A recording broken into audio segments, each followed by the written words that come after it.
All right, y'all. So I hope y'all have been creating and tapping into everything that you really truly want to explore.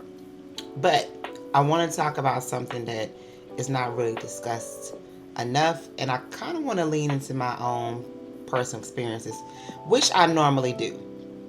So, first, if you don't know who I am, my name is Tamika Jameson, formerly Newhouse.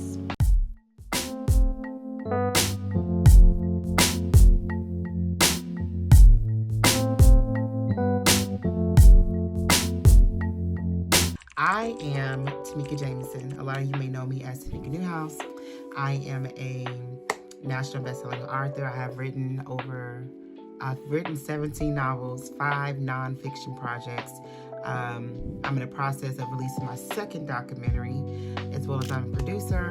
I'm a visionary, I'm a creative, and I have been doing this full time since I was 23. Now, the art of transition. Now, how can creators move on from one project to the next? Now, nobody talks about the emotional whiplash of being a creative. One minute you're pursuing your entire soul into a novel or a film or an event or an vision, and the next minute you're done, right?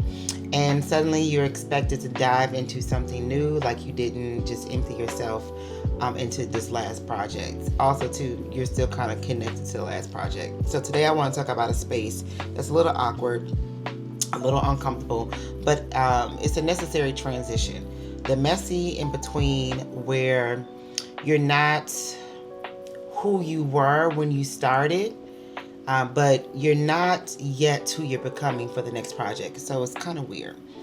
And if you ever felt lost, drained, or unsure about finishing something huge, don't worry, you're not alone. I've been there too. And I'm going to tell you some ways that I have kind of transitioned and dealt with that space. By the way, I did my morning routine. So if you want to know what I use, go to Herbal Face Food. It's actually a comment or a link in the description of this video. You can use the code Tamika, 30% off, so that you can get the Herbal Face Food, which I absolutely love and adore. It's one of the most potent and natural facial products that you can that's actually out on the market. So yeah, Herbal Face Food. Go into the comment section. I keep saying the comment section, but go into the description of this video and you'll see it. Also, too, I want you to comment below, what type of creative are you? Are you a filmmaker? Are you a podcaster? Are you a visual artist? Are you a producer? Comment below, because you never know who's watching, and it's always a good time to network. I also want to see what y'all do too. So let's dive on in. I want to briefly kind of talk about the fact that I have written 17 books myself. I have, that's novels. I have 5 nonfiction projects, and I have 2 documentaries, and I have curated at least 60 live experiences over the course of my creative career. So I have a little experience in every little area that you can think of, from publishing, filmmaking, live experience to audio production as well. So I can totally relate and understand what it feels like to be connected to a project that is now done, especially a novel. There are things like you're supposed to transition naturally out of these projects. What people don't really know or understand is when you are creating this project as a creative, you have to shut out the noise. And sometimes you can't immerse yourself into other projects. Like, you can't read while you're writing. You don't want to really watch a lot of movies and things while you're actively creating. You want to use other people's art as inspiration, but you don't want their art to really get looped into your own. So always create like a really good balance when you are tapping into other people's creative space, because essentially we are artists. And art is definitely subjective, and you want to make sure you have a really unique voice. So be aware of that. So there are always a natural and necessary, I say, powers that be when it comes to what that transition looks like. There have been plenty of actors that have talked about how they have to go to therapy, or they have to decompress, or go on a vacation so they can get all of that energy from their character that they played off of them, because they tap into a different space to make their art real. this is no different from a literary creative, a visual creative as well. So personally, I encourage you guys to figure out a way to decompress, a way that works for you. And I'll talk about some ways too. Now, the emotional come down after project. So let's talk about creative hangover. You're going to miss your people for a little bit. And I say people because I refer to my projects like a person. So you're going to miss them and you're going to feel a disconnect. It is almost like saying a final goodbye. You're no longer in that world. You're no longer in that space. And these creative hangovers can sometimes feel heavy or they can feel liberating. It totally depends on the actual creative. So while finishing feels both rewarding and disoriented, it could also feel like unfamiliar territory because you were so consumed in this story for so long. I personally know that when I am developing like Black Writers Weekend, which is one of my literary festivals, and I am producing that, it's a lot. It's 100 moving pieces. 100 moving pieces, and I'm managing dozens of people.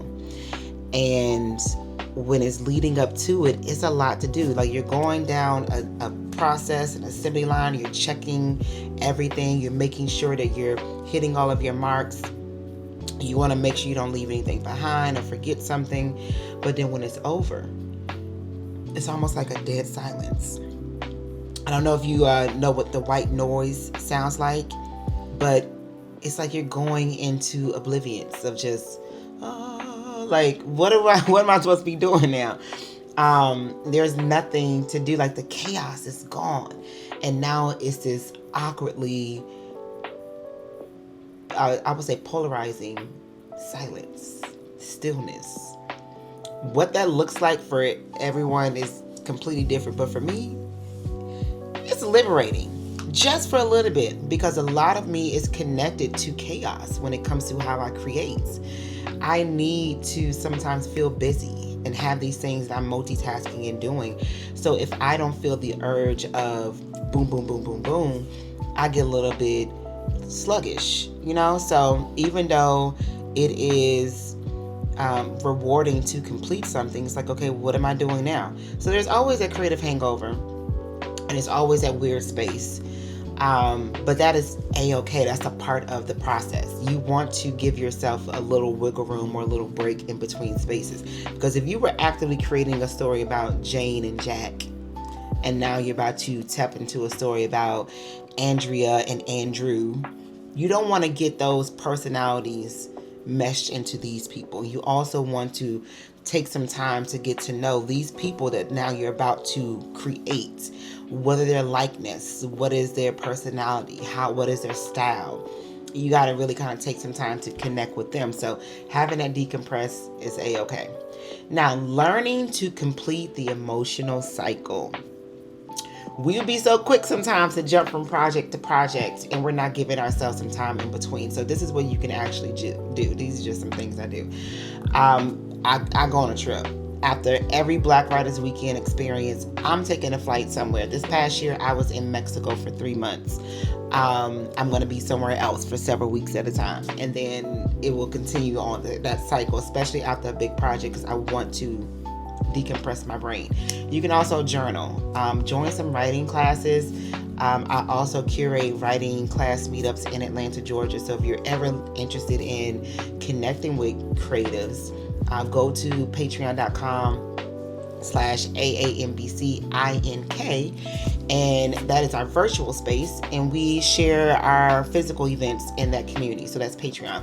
Also, you can join my personal Patreon, which is patreon.com/Tamika, where I present wellness workshops, mentor opportunities, peer mentorship, where you can connect with people just like yourself. So there's where there is a will, there is a way. That's what I like to say. Also, too, you want to debrief with your team, depending on what this project is. It could be a production like I do.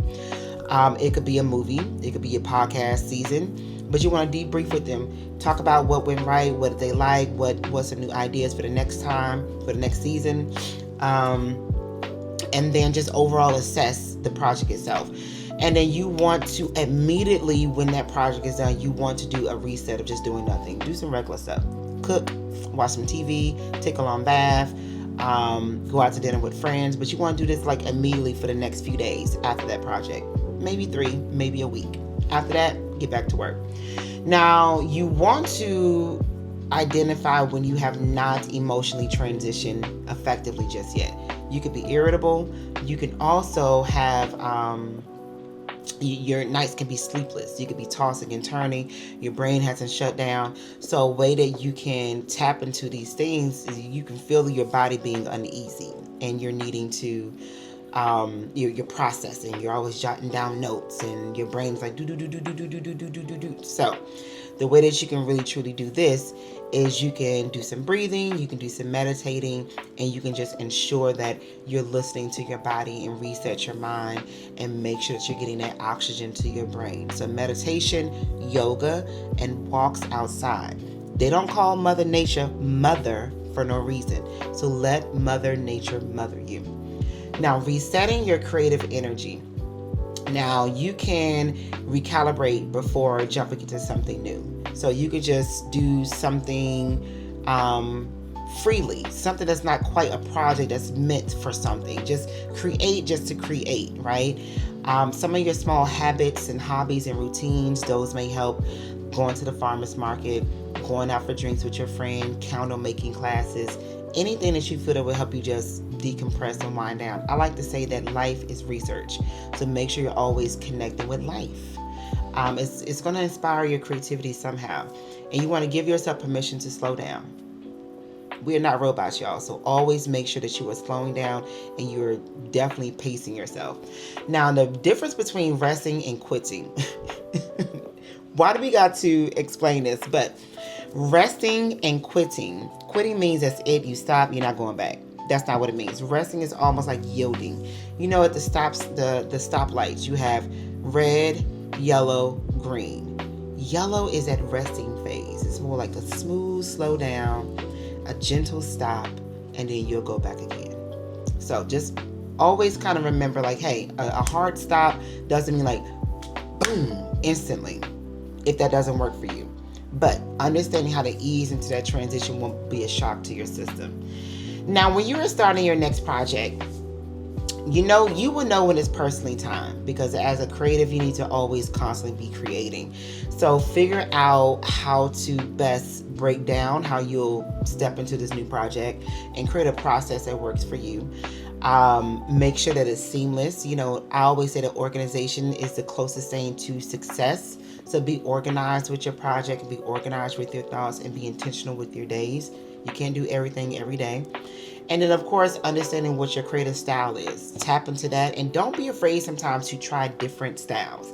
Right now, I'm writing a memoir project, a memoir-esque type project. And it does require, I'm still writing in first person, but it requires me being a little bit more structured with my storyline.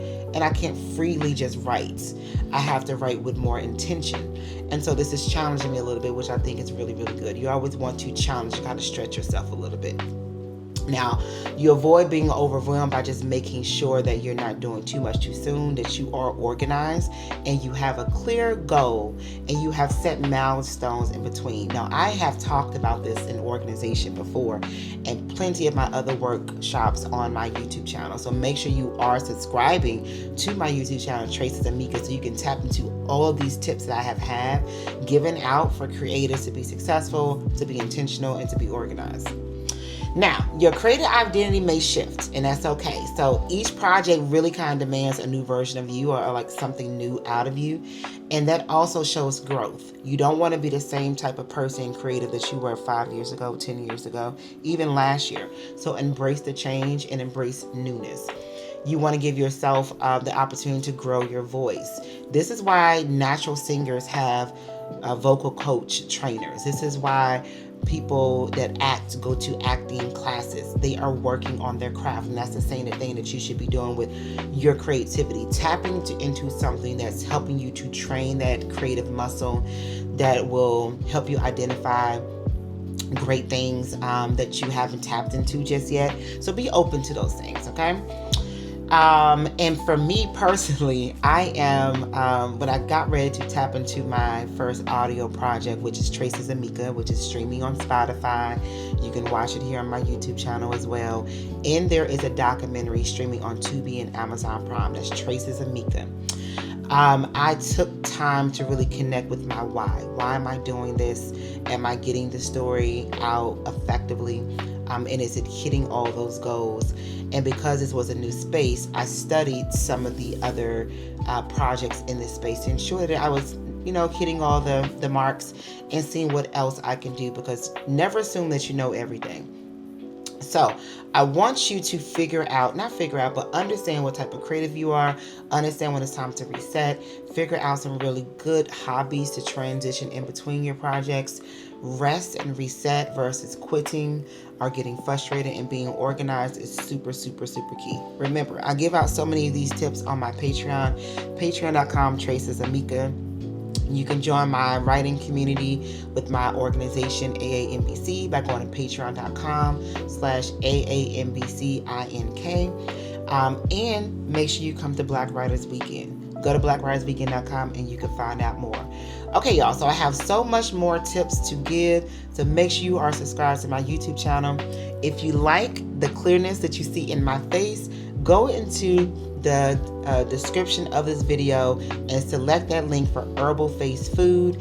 And if you use code Tamika, you will get 30% off of your purchase. All right, y'all, I am rooting for y'all. Keep creating.